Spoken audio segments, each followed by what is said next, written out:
ఈరోజు మన కర్నూలు జిల్లా ఎస్పీ శ్రీ కృష్ణకాంత్ సార్ గారు మరియు ఎస్సీబీ అడిషనల్ ఎస్పీ ఇన్ఛార్జ్ మన నాగరాజ్ సార్ గారు, అలాగే Kurnool enforcement superintendent Ravikumar sir గారు వీళ్ళ యొక్క ఆదేశాల మేరకు మేము అక్రమ మద్యంపై నిఘా ఉంచి మంత్రాలయం మండలం మంత్రాలయం పంప్ హౌస్ దగ్గర మేము రెక్కి నిర్వహించుతుండగా ఒక ఇద్దరు వ్యక్తులు కోసిగి మండలం చిన్న భూంపల్లి గ్రామానికి చెందినటువంటి గోవిందు మరియు శివకుమార్ వీళ్ళిద్దరూ అక్రమ మద్యాన్ని తరలిస్తూ ఉండగా ఒక 4 బాక్సుల మద్యము ఒక మోటార్ సైకిల్ని సీజ్ చేయడం జరిగింది.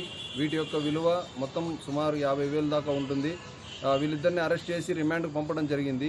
పత్రికాముఖంగా మరియు ఎలక్ట్రానిక్ మీడియా వారి ద్వారా నేను ప్రజలకు తెలియజేస్తున్నది ఏమంటే, ఎవరైనా కూడా మా ఈ యొక్క అక్రమ మద్యం గురించి మాకు సమాచారం ఇచ్చినచో వాళ్ళ వివరాలు గోప్యంగా ఉంచి తప్పకుండా కఠిన చర్యలు తీసుకుంటామని తెలియజేస్తున్నాను.